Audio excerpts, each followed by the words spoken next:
अस्सलाम वालेकुम। इमरान खान के ऊपर दो मुकदमात ऐसे हैं जिनकी इम्प्लिकेशंस कानूनी एतबार से तो जो भी हों, लेकिन अखलाकी एतबार से और सियासी एतबार से उनके लिए अच्छी नहीं होंगी। एक तो तोशा खाना का रेफरेंस है जिसके मुतालिक इलेक्शन कमीशन ने कल उसका फ़ैसला रिज़र्व हुआ हुआ कल सुनाने का ऐलान किया। 19 सितंबर को रिज़र्व हुआ था। अब तोशा खाना का मामला बहुत ही सियासी एतबार से शर्मनाक है, सब सियासतदानों के लिए, सिर्फ इमरान खान के लिए नहीं। इमरान खान कंटेनर के ऊपर खड़े होकर लोगों के नाम लेकर पुकारा करते थे कि ये बेशरम इंसान तोहफे में दिया गया हुआ हार घर ले गया। टर्किश प्राइम मिनिस्टर ने दिया था गिलानी को, गिलानी घर ले गया।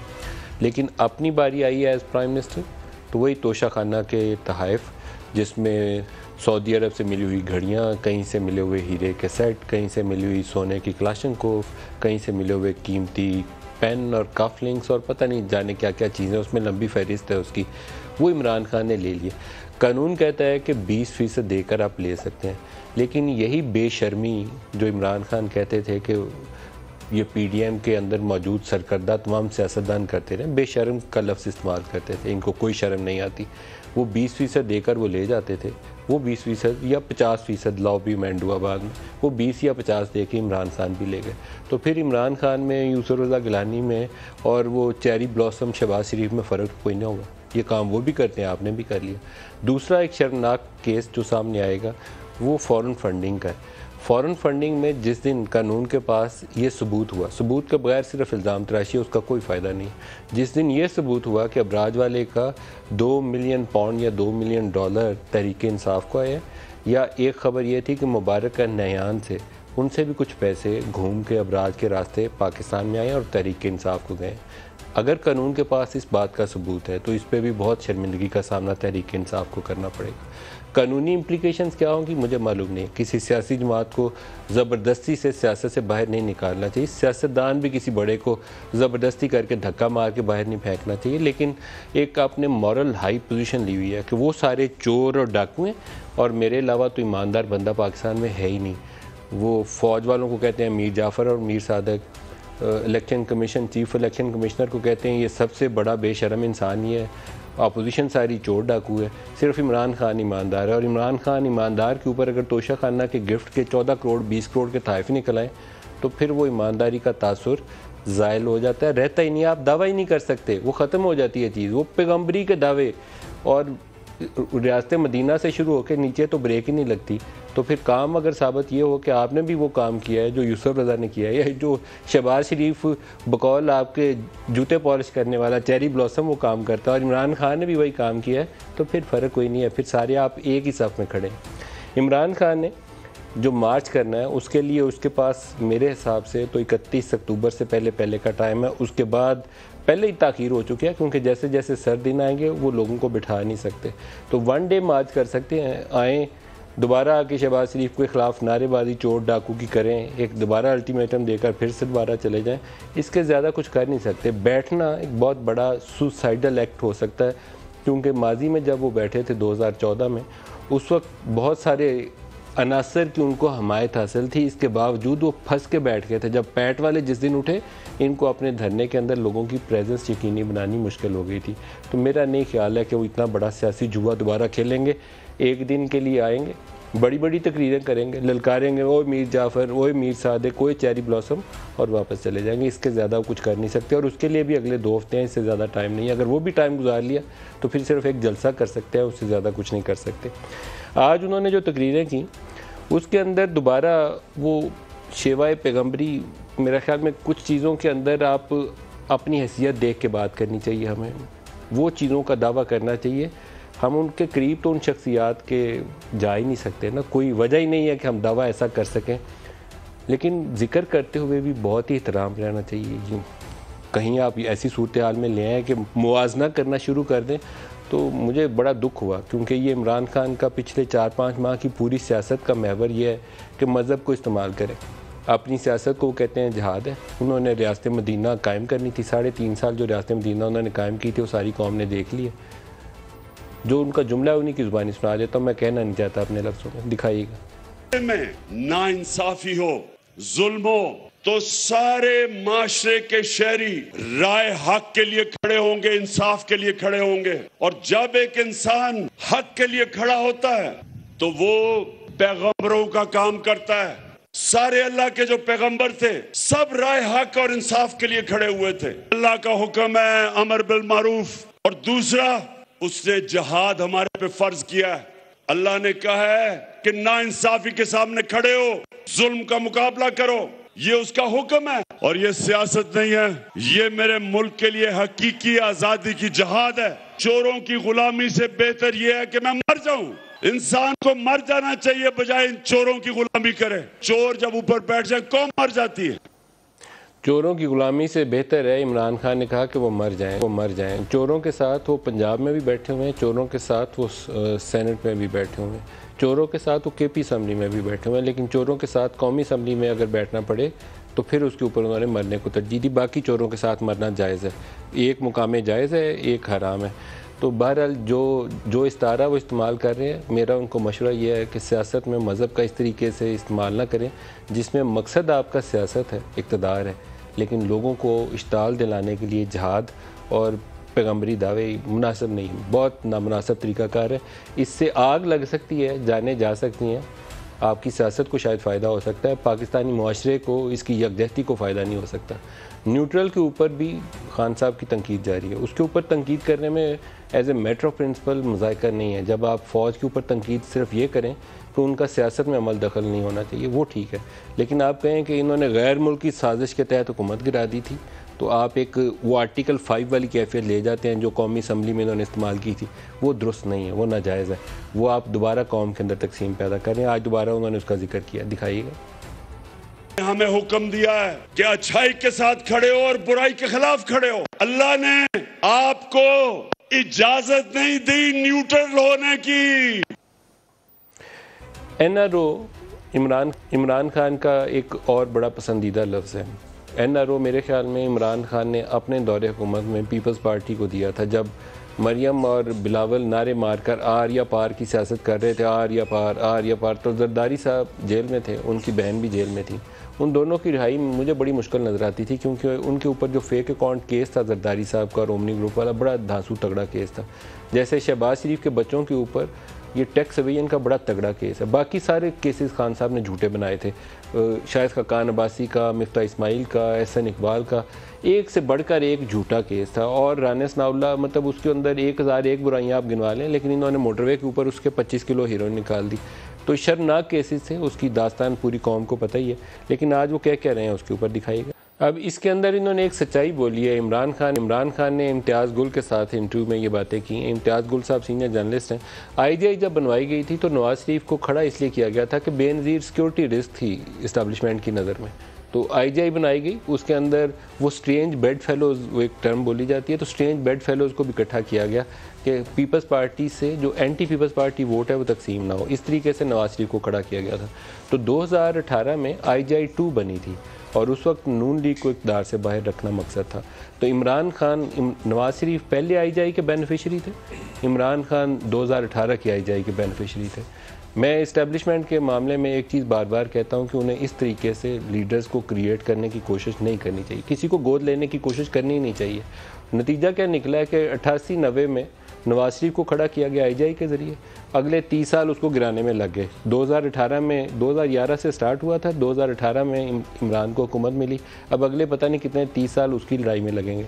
तो बेहतर है कि एक एवोल्यूशन का प्रोसेस हो सियासत के अंदर, लोग अपनी कोशिश से ऊपर आएँ, इस्टेब्लिशमेंट के कंधों के ऊपर बैठकर मत आएँ। ये बैसाखियाँ इमरान खान ने इस्तेमाल की, जब बैसाखियाँ उनसे छीनी गई या उनसे ले ली गई या उनको देनी बंद कर दी गई, तो उसके बाद उन्होंने कहा ये मीर जाफ़र है, ये मीर सादक है, इसने गैर मुल्की साजिश के तहत मेरी हुकूमत गिरा दी।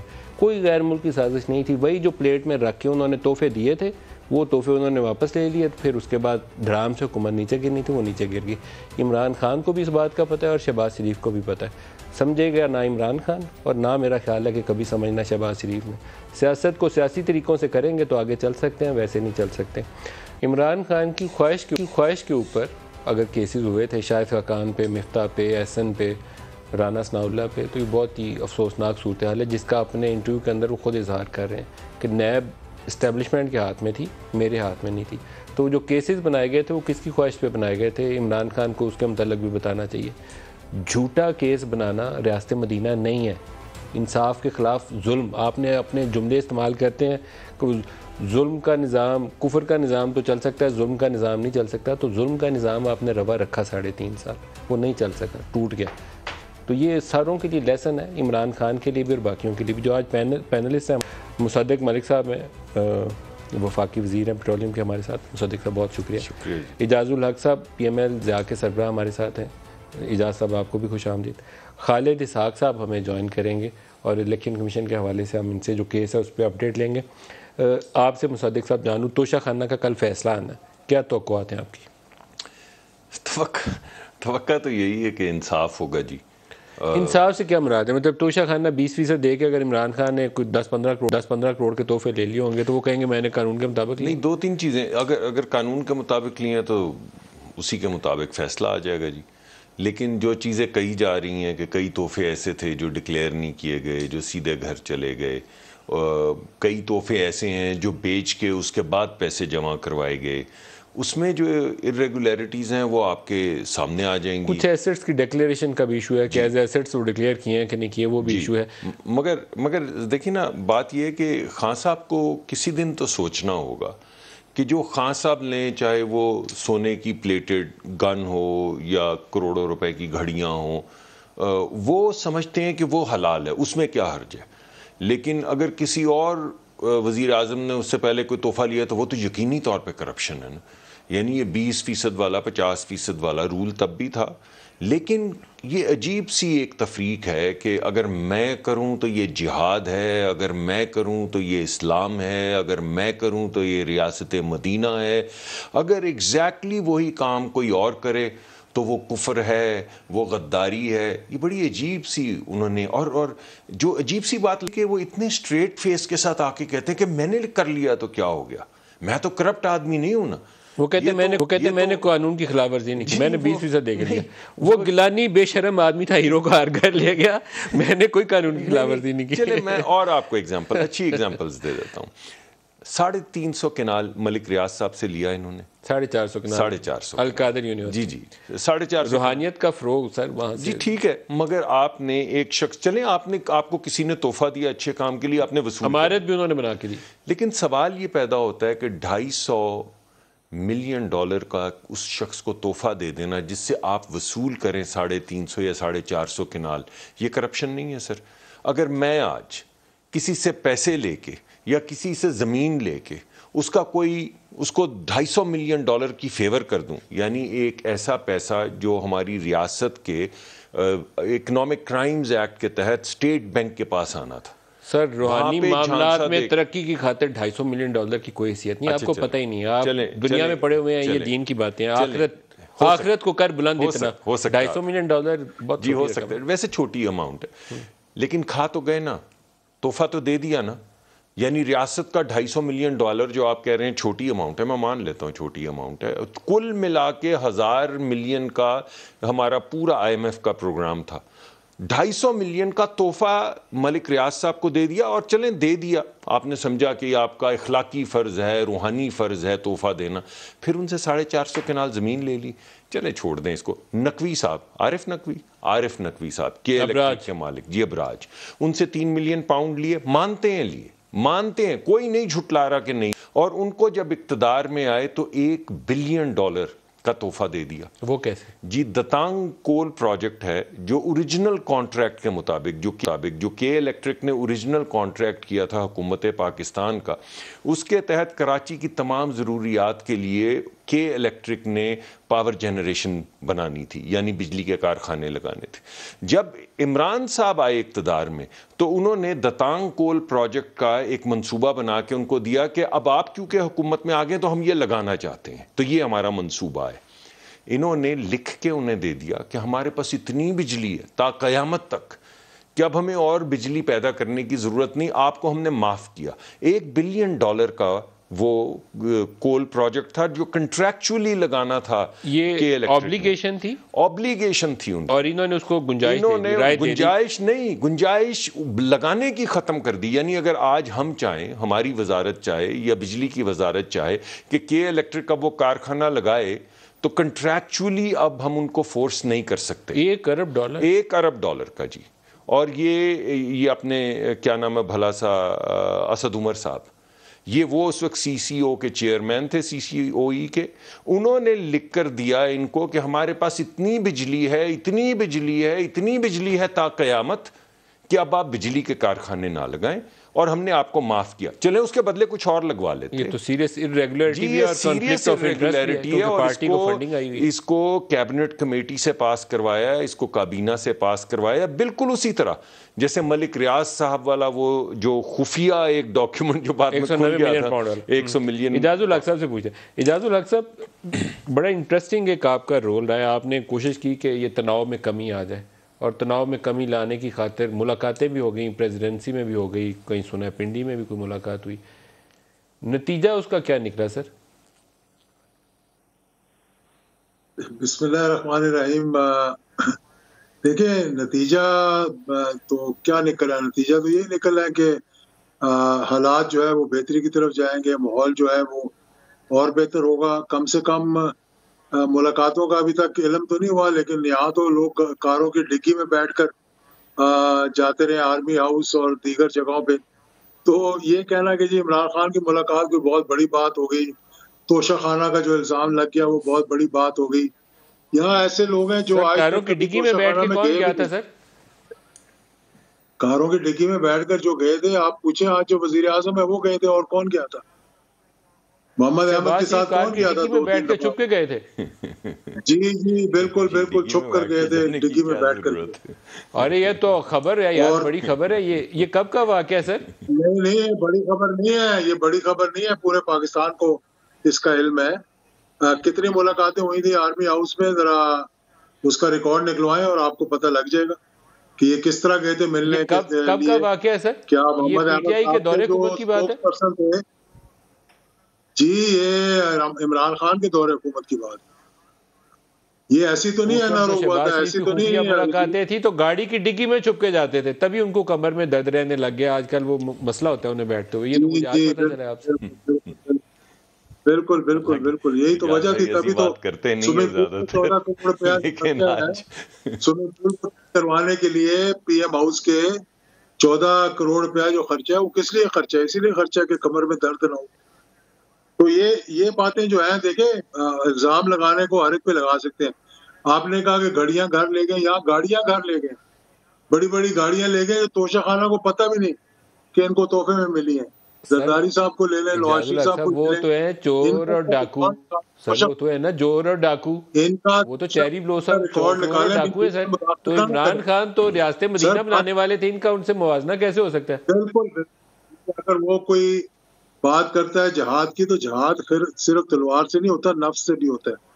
अगर वो करप्शन के खिलाफ बात करता है तो फिर वो जहाद की बात कर रहा है। अगर वो कहता है कि जनाब इस मुल्क के अंदर बेहतरी आनी चाहिए, मुदाखलत नहीं होनी चाहिए, तो वो भी जहाद है। हर आप सिर्फ जहाद बात सही है कि मुल्क के अंदर फौज की मुदाखलत नहीं होनी चाहिए, ये जहाद है, इसको कहना चाहिए। मैं इसीलिए कहता हूँ बार बार रोजाना प्रोग्राम में। लेकिन मुलाकातों में जाके बात कुछ और करनी और पब्लिकली लोगों को इस्ताल दिलाने के लिए कुछ और करना, ये तो तजाद है सर। देखिए, जो यूसुफ रजा गिलानी वाली बात थी ना, मेरा क्लास फेलो तो नहीं है, मेरा स्कूल फेलो जरूर है।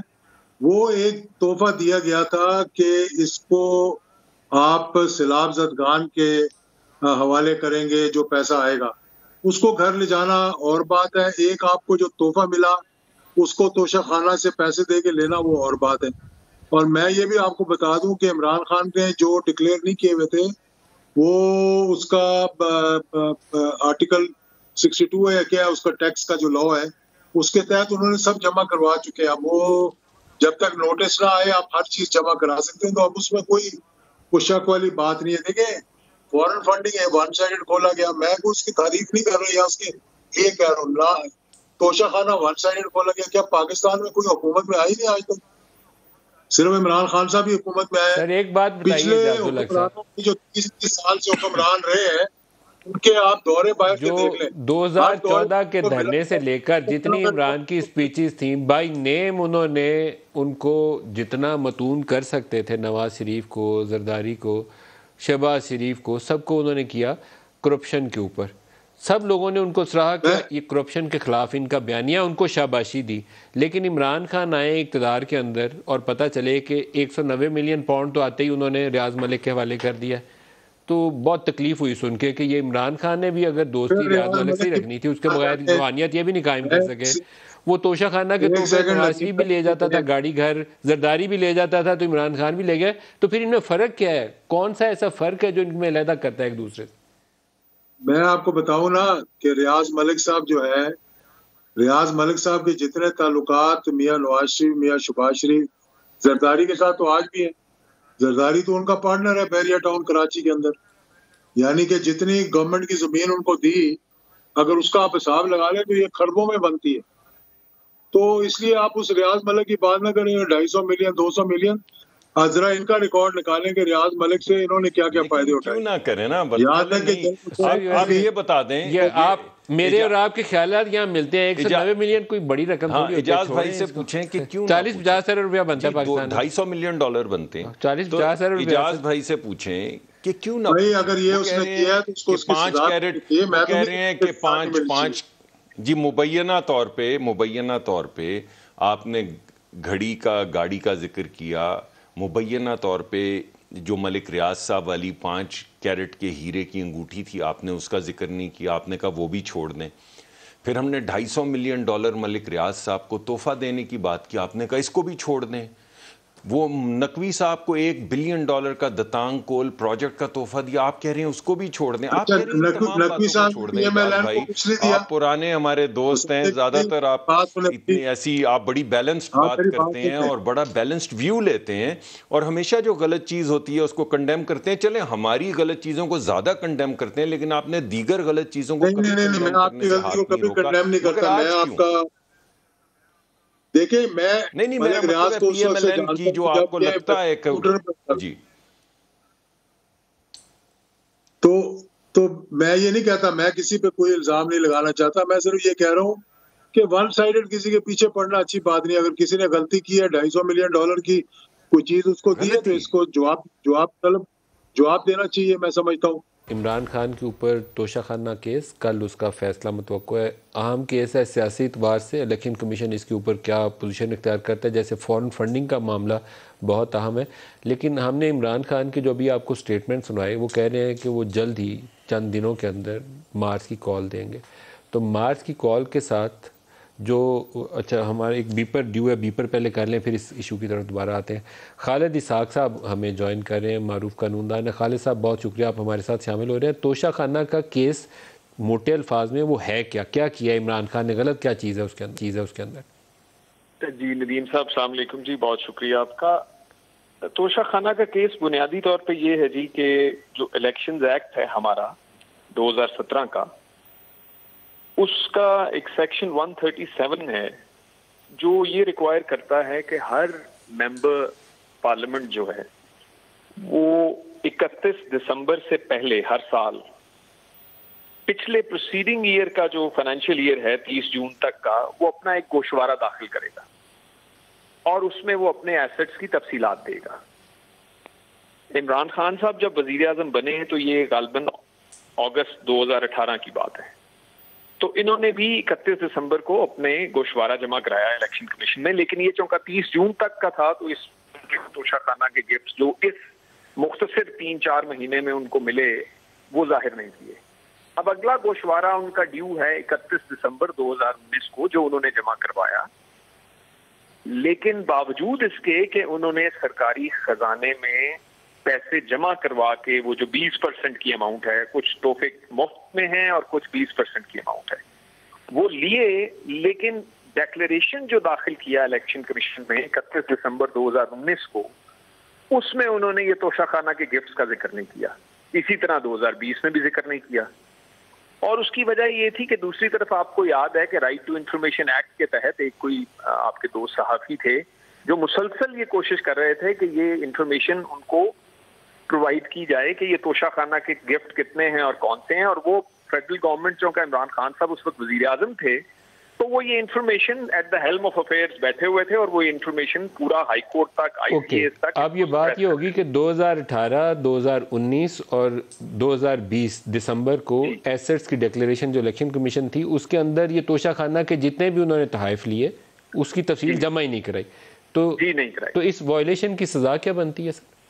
इसकी वायलेशन की सजा है कि इलेक्शन कमीशन जो है वो उनको, ये जो उनका स्पेशल जुरिस्डिक्शन है ही इलेक्शन कमीशन का, वो उनको करप्ट प्रैक्टिस के ऊपर डिस्क्वालीफाई कर सकता है। बिकॉज करप्ट प्रैक्टिस भी इलेक्शंस एक्ट डिफाइन करता है कि अगर कोई मिस स्टेटमेंट करे इन डिक्लेरेशन ऑफ हिज एसेट्स तो वो करप्ट प्रैक्टिस में आता है। और करप्ट प्रैक्टिस की दो किस्म की हैं, एक है डिस्क्वालिफिकेशन और दूसरा है उसकी कन्विक्शन।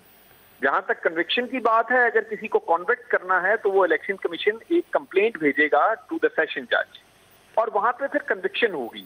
लेकिन जहां तक डिस्क्वालिफिकेशन का ताल्लुक है वो इलेक्शन कमीशन का इख्तियार है। और आपको याद होगा जब वो जो फेक डिग्रीज के केसेस थे 2008 और 2013 के इलेक्शन के बाद, वहां उन सारे मेंबर पार्लियामेंट्स को जिन्होंने फेक डिग्रीज या मिस स्टेटमेंट की, उनको डिस्क्वालीफाई तो इलेक्शन कमीशन ने किया, लेकिन उनके ट्रायल के लिए, उनकी कन्विक्शन के लिए फिर इस्तगासे या कंप्लेंट्स इलेक्शन कमीशन ने। तो खालिद साहब, अगर इलेक्शन कमीशन में वर्स्ट केस सिनेरियो की तरफ आपको लेके चलता हूं, अगर इलेक्शन कमीशन समझता है कि इन्होंने ये फैक्ट्स छुपाए जानबूझ के, तो उनको डिस्क्वालीफाई कर देता है, तो वो तो टर्म जो असम्बली किया उसके लिए डिस्क्वालिफिकेशन है, वो तो खत्म हो जाएगी, बहुत ज्यादा उन्हें फर्क नहीं पड़ेगा उससे।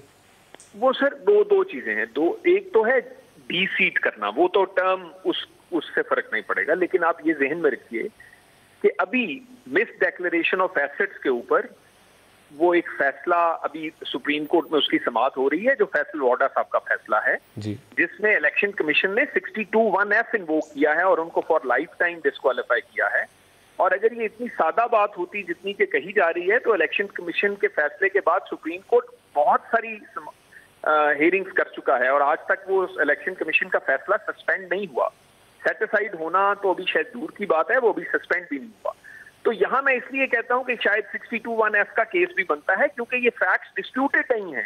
बाद में इमरान खान साहब ने मान लिया है कि ये तोहफे मैंने बिल्कुल लिए थे, और फिर बाद में उनके जो लीगल टीम है उन्होंने कुछ मुख्तलिफ टेक्निकल, ये तो बड़ा सीरियस मैटर बन जाता है। आप कहते हैं ये 62(1)(f का इतलाक हो सकता है असासे छुपाने के ऊपर?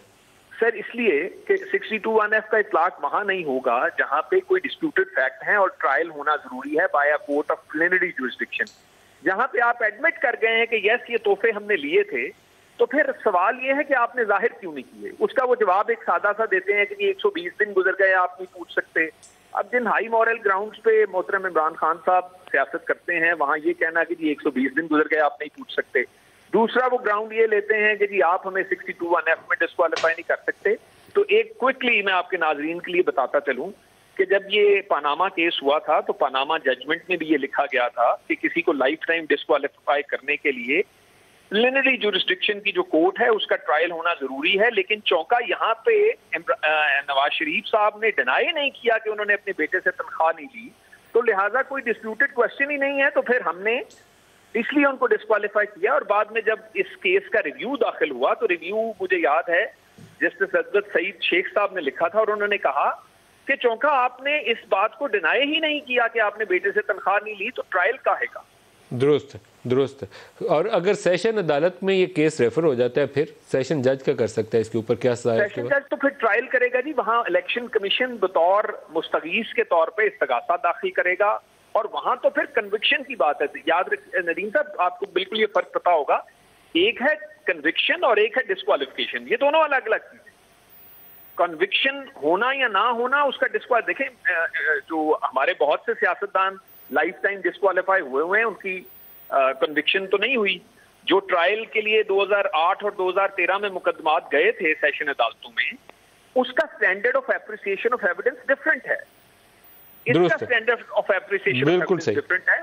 खालिद इसहाक साहब, मैं आपका शुक्रिया अदा करूंगा। खालिद साहब बहुत शुक्रिया आपका। इजाजुल, ये मामला तो काफ़ी संजीदा है, मैं तो इसको इतना नहीं समझता कि उसको इमरान खान को 62(1)(f लगा के निकाल दे जैसे नवाज शरीफ को निकाला था। अनफेयर है अगर ऐसा किया जाए। लेकिन ये मामला तो लगता है खालिद इसहाक साहब की ज़बानी उसी तरफ जाता है कि एसेट्स छुपाए गए हैं और वो माने हुए एडमिटेड हैं, वो ये भी नहीं है कि उसके ऊपर डिनाइल है, सिर्फ ये प्ली ली गई है कि 120 दिन गुजर गए, इलेक्शन कमीशन अब पूछ नहीं सकता, तो ये तो बड़ी कमज़ोर ग्राउंड बन जाएगी। पहली बात तो ये है कि मुसद्दिक मलिक साहब को ठंड पड़ जाएगी अगर वो डिस्क्वालीफाई हो गए तो। दूसरी बात ये है कि देखें, उन्होंने जब इतराफ कर लिया कि हाँ मेरे ये एसेट्स हैं, और according to the tax law जो है, अगर आपको नोटिस मिलने से पहले, एफपीआर का नोटिस मिलने से पहले आप उनको डिक्लेयर कर दें तो फिर वो आपकी डिस्क्वालिफिकेशन नहीं बनती, ना आपको पेनल्टी लगती है। तो ये उन्होंने अब उसके मुताबिक उनको डिक्लेयर कर दिया है एफपीआर में, तो इलेक्शन कमीशन को भी बड़ा सोच समझ के करना पड़ेगा, और फिर इसकी अपील भी है सुप्रीम कोर्ट में। एफबीआर की डिक्लेरेशन अलग है, इलेक्शन कमीशन की डिक्लेरेशन अलग है, ये दोनों फर्क है। इलेक्शन कमीशन में अगर डिक्लेयर ना किया जाए तो इलेक्शन कमीशन की अपनी जुरिस्डिक्शन है, ये एफबीआर वाला मामला अलग है, ये इसका उससे कोई ताल्लुक नहीं है। एफबीआर के उन्होंने पैसे जमा कराए होंगे, क्योंकि खजाने में जब 20% दिया है तो वो भी दिया होगा, टैक्स वाला पैसा भी दिया होगा उसको इलेक्शन कमीशन को। वो जो डिक्लेरेशन है मेरे ख्याल में वो इलेक्शन कमीशन को भी फॉरवर्ड कर दी थी। ये कल जब फैसला आएगा 2 बजे तो उसमें जाहिर हो जाएगा कि क्या कहती है इलेक्शन कमीशन। लेकिन मेरा नहीं ख्याल कि सर ये भारी ना पड़ जाए इजाज साहब, ये भारी ना पड़ जाए, क्योंकि नवाज शरीफ भी मेरे ख्याल इस मामले को हल्का ले रहे थे। बिल्कुल कुछ भी नहीं होगा, मैं आपको आज यकीन दिला देता हूँ, कल का फैसला 2 बजे कल आ जाएगा, उसके बाद फिर मैं आपके साथ प्रोग्राम करूँगा। डॉक्टर मुसद्दिक साहब, ये जो खालिद साहब ने तो कहानी सुनाई है वो तो बड़ी ख़तरनाक कहानी सुनाई है, वो तो सीधा 62(1)(f) की तरफ ले जाए मामला। फंस गए ना जी, फंस गए। प्रॉब्लम ये है कि दो मिस डिक्लेरेशंस हैं, मैं दोनों आपके सामने, मैंने पहले तोशा खाना की दोनों कंपैरिजन्स आपके सामने रख दिए, इजाज़ भाई के सामने भी रख दिए, तो मैंने बोला इनमें से कौन सा सही है। एक सही है और एक गलत है, एक शख्स ने लिया तो गलत है और एक शख्स ने लिया तो सही है। एक ने हीरे की अंगूठी ले ली तो सही है, दूसरा हीरे का हार ले गया तो गलत है। ये अजीब सी एक मामला लगता है, लेकिन इस तरफ आ जाते हैं। अब मियाँ नवाज शरीफ साहब को ताहयात उनको कर दिया गया डिसक्वालीफाई, किस बुनियाद पे? कि उन्होंने एक मिस डिक्लेरेशन की। वो मिस डिक्लेरेशन क्या थी? कि वो अपने बेटे की कंपनी के बोर्ड के चेयरमैन थे, चेयरमैन के तौर पे वो तनख्वाह ले सकते थे, अगरचे उन्होंने नहीं ली, लेकिन क्योंकि ले सकते थे उनको डिक्लेयर करनी चाहिए थी। अगरचे नहीं लिए, कंफर्म किया अदालत ने फैसले में अपने, तो ना ली हुई तनख्वाह अपने बेटे की कंपनी के बोर्ड के ऊपर रहने से ज़्यादातर बाप नहीं लेते, लेकिन अदालत ने कहा ये मिस डिक्लेरेशन है जिसके नतीजे में आप तमाम ज़िंदगी के लिए नाअहल हो गए। अब ये एक मिस डिक्लेरेशन की आपने जजमेंट आपके सामने मैंने रख दी, अब दूसरी रखते हैं कि मैंने करोड़ों के तोहफे लिए, 70-80 करोड़ रुपए, घड़ियाँ ले लीं, सोने की प्लेटेड गन्स ले लीं, पता नहीं क्या क्या ले लिया, पेन ले लिए, मैंने ले लिए। ऐसा नहीं कि ले सकता था मगर नहीं लिए, आपने ले लिए और डिक्लेयर नहीं किए। उन्होंने तो शायद 1-2 साल नहीं किए होंगे, इन्होंने 3 मुसलसल साल नहीं किए डिक्लेयर। अब आज अदालत के सामने ये फैसला आ गया है कि पहले आपने एक शख्स को एक मिस डिक्लेरेशन पे ताहयात नाअहल कर दिया, आज एक शख्स तोहफे ले चुका है, ये नहीं कि ले सकता था, इस वजह से ले लिए हैं, मानता है कि ले लिए हैं, ये भी मानता है कि बेच दिए हैं। इल्ज़ाम ये है कि बाज़ तोहफे पहले बेच के उनके पैसे लेके फिर जमा करवाएं और 3 साल तक मिस डिक्लेरेशन किए। अब इंसाफ की आंख पे तो पट्टी होती है, तो अगर तो अवाम का एतमाद इंसाफ को चाहिए, क्योंकि वरना तो लोग उंगली उठाएंगे ना, जजमेंट पे तो हक दिया है कि उंगली उठाएं। तो ये जो मैं मुआजना कर रहा हूं इस वक्त, हर गरीब आदमी, हर शख्स जो टीवी देख रहा है, ये मुआजना उसके सामने है। तो कल वो पूछेगा कि अगर ये गलत है तो वो सही था, या वो सही है तो ये गलत है, ये क्या हो रहा है? तो मैं समझता हूं कि ये दोनों मैंने मिस डिक्लेरेशन के केस आपके सामने रख दिए हैं। एक शख्स को वजीर आजम से हटाया, ताहयात उनको नाअहल किया, सिर्फ ये नहीं, ये भी कहा कि अब तुम सारी ज़िंदगी पार्टी के सदर भी नहीं रह सकते, जो एक बुनियादी हक है। चले मान लिया, अब उसका कंपैरिजन आप कर लीजिए। इजाज़ साहब से दोबारा पूछते हैं। इजाज़ साहब, ये फैसले तो आने हैं, इसका भी आना है और फॉरेन फंडिंग का भी आना है, और पेचीदा मामला, टेढ़ा मामला है। मैं एक बात कह सकता हूँ सदक मलिक साहब को कि 2 wrongs don't make a right। अगर मियां नवाज शरीफ साहब के साथ गलत हुआ था इसका ये मतलब नहीं कि इमरान खान साहब के साथ भी गलत हो। पिछला जो गलत हुआ है उसको सही करें आप, और वो हो जाएगा इंशाल्लाह थोड़े दिनों में, मुझे लगता है। तो बेहतर ये है कि देखिए इजाजुल हक साहब, आपकी नजर में नवाज शरीफ की डिस्क्वालिफिकेशन गलत थी या सही थी? देखिए मैं कहता हूँ अगर ये समझ रहे गलत थी और अगर वकला के गलत थी और अगर नवाज शरीफ साहब कह रहे हैं बार बार ये गलत थी, तो चले हम भी कहते हैं गलत थी तो उसका ज़ाला करें ना, उसका ज़ाला करें। आप अपने दिल से बताएं, आप अपने दिल से बताएं कि क्या नवाज शरीफ की डिस्क्वालिफिकेशन गलत थी या सही थी? देखिए अब मैं उस पर तो जो जजमेंट है मैं उसके खिलाफ तो कहने का मतलब कि कंटेम्प्ट में चला जाऊंगा। मैं ये कह रहा हूँ कि अगर ये समझते हैं कि वो गलत थी तो उसका जजमेंट के ऊपर आप अपनी राय दे सकते हैं, जजमेंट पे राय दे सकते हैं। मतलब मेरा अपने ख्याल में नवाज शरीफ की डिस्क्वालिफिकेशन गलत थी, मैं कहता हूँ इसके ऊपर मैं यही राय दे रहा हूँ ना कि अगर मेजॉरिटी समझती है जो ये कह रहे हैं मुसद्दक मलिक भाई मेरे, तो फिर इनको चाहिए कि इसका अजाला करवाएं, बजाय इसके कि मैदान से पाकिस्तान की सबसे बड़ी पार्टी पार्लियामेंट के अंदर देख लें, बाहर देख लें, पब्लिक की सपोर्ट देख लें, उसको आप डिस्क्वालीफाई करके आप कैसे कर सकते हैं उसको? नहीं, इमरान खान को डिस्क्वालीफाई नहीं करना चाहिए। मैं खुद इस चीज का हामी हूँ, किसी बड़े सियासतदान को इस तरीके से धक्का मार के फेंकना नहीं चाहिए। इजाज भाई ने तो बड़ापन दिखाया और कहा कि मेरे ख्याल में, मगर खान साहब तो ये नहीं कहते। खान साहब जो असल पार्टी हैं वो तो हर वक्त जहां खड़े होते हैं कहते हैं चोर चोर चोर, खा गए, लूट। ये क्या बात हुई? इजाजुल हक साहब, लंदन का मौसम कैसा है ये नहीं बताया आपने। लंदन का मौसम बहुत अच्छा है, आज थोड़ी बारिश हुई है लेकिन अच्छा मौसम है, और मेरे ख्याल में जो भी यहाँ पर है एंजॉय कर रहे हैं। तो सर वो जो पाकिस्तान की सियासी गर्मी है आपको लंदन में भी महसूस हुई है कि नहीं हुई? देखिए मैं यहाँ पे सियासत के लिए तो मैं आया नहीं हूँ, इसलिए मैं तो ये कहूँगा कि पाकिस्तान के अंदर माहौल ठीक होना चाहिए। इंशाल्लाह मैं भी थोड़े दिनों में वापस आ जाऊँगा, तो वहाँ पे माहौल अच्छा करें और बजाय एक दूसरे की टांगे खींचने के। देखिए इस वक्त जो मुल्क के हालात जा रहे हैं, पूरी सेंसेबल फैसले करने की जरूरत है, दिल बड़ा करने की जरूरत है। छोटी छोटी बातों पे सर इमरान खान का लॉन्ग मार्च होगा, धरना होगा या नहीं होगा? मैं तो समझता हूँ कि धरने से पहले कोई अगर मामला हो जाए तो बहुत बेहतर है, मुल्क के लिए भी, इमरान खान के लिए भी और हुकूमत के लिए। और मुझे लगता है कि कुछ ना कुछ बीच का रास्ता जो है वो निकल आए। अच्छा, प्रोग्राम बिल्कुल एंड पे आ गया। FATF की कल मीटिंग है और कभी इम्कान है कि अल्लाह पाक करेगा, पाकिस्तान की अल्लाह पाक सुनेगा और FATF की ग्रे लिस्ट से पाकिस्तान निकल जाएगा। उससे जो बैनुल-अक़वामी मार्केट्स हैं उसमें पाकिस्तान के हवाले से अच्छा मैसेज जाएगा और रुपए की कदर भी बेहतर होगी। एक लाइन में इसके ऊपर कमेंट कर सकते हैं एक्सपेक्टेशन? जी, मेरा तो ये ख्याल है कि कल इंशाल्लाह हमने तमाम चीज़ों पे कंप्लायंस कर दी है, इंशाल्लाह कल अल्लाह करम करेंगे, ग्रे लिस्ट से निकल जाएगा इंशाल्लाह। डॉक्टर मुसद्दक मलिक साहब, इजाजुल हक साहब और खालिद साहब, शुक्रिया। आज के लिए इतना ही, इजाज़त दीजिए। अल्लाह हाफ़िज़।